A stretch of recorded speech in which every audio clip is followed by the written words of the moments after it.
اکثریت از تماشابینان ما این لحظه ها میگویند که ما که پیروی مذهبی امام ابو حنیفه هستیم.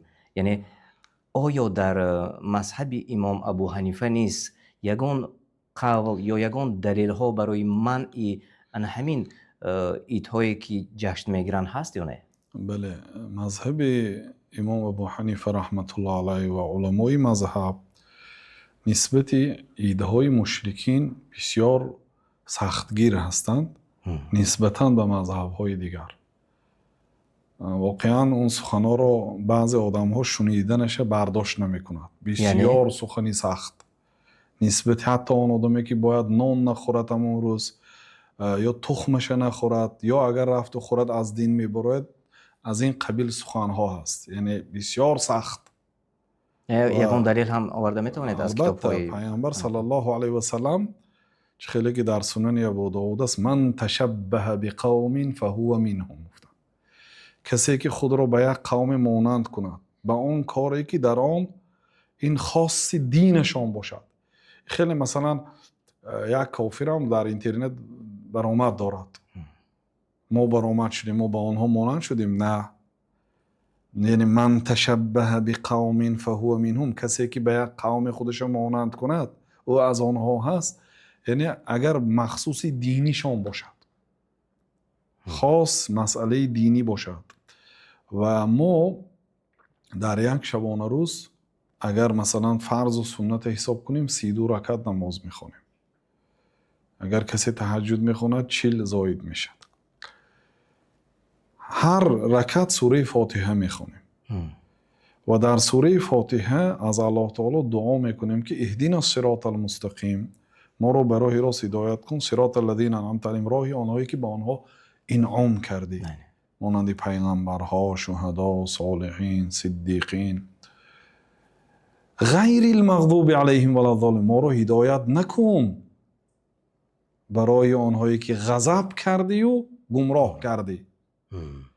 یعنی برای پیغمبرها، نیکوکارها، شهدا، صدیقین دعوت هدایت کن، لیکن برای مغضوب علیهم ولا الضالین هدایت نکن.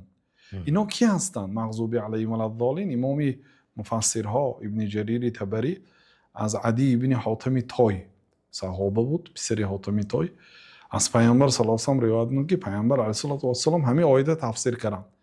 غیر المغضوبی اینها یهود گفتن، یعنی ما رو برای یهود هدایت نکن، کاری که یهودها کردیم ما نکنیم.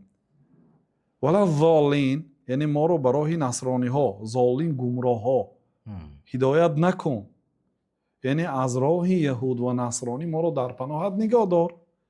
و این جشن نصرانی ها هست.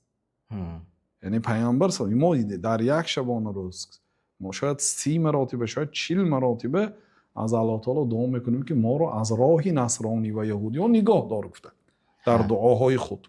و وقتی که ما جشن آنها رو جشن میگیریم، ما برای آنها رفتیم که پیامبر صلی الله علیه و سلم پیشتر خبر داده بودن، خیلی که در صحیح بخاری مسلم ثابت است. شما گفتن البته پیروی از گذشتگان میکنید، حتی اگر آنها به سوراخی سوسمار درآیند شما هم اونجا میدرایید. گفتن نمیدونید که عاقبتش کجا هست، لیکن اونا که در آمدن شما هم رفتن میگیرید از پی آنها، یعنی اقتدا به اونها امتای گذشته میکنید.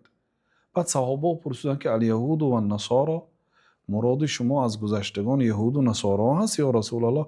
گفتن که فمن، دیگه کی؟ گفتن یعنی یهود و نصارا شما پیروی میکنید. واقعا عیناً همون، من حتی روزهای جشن ما ببینید، روزهای استراحت، روز شنبه روز استراحت یهودا، روز یک شنبه روز استراحتی که است نصرانی ها. یعنی ما حتی در عیدها آنها پیروی میکنیم، در روزهای استراحت مانند اونا کار نمیکنیم. روزی شنبه، روزی یکشنبه مانند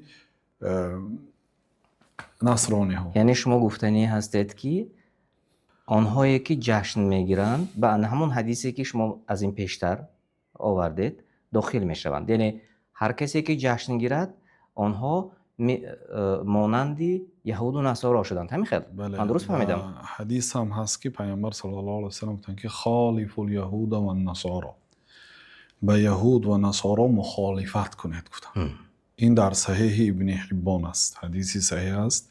به یهود و نصرانی ها مخالفت کن.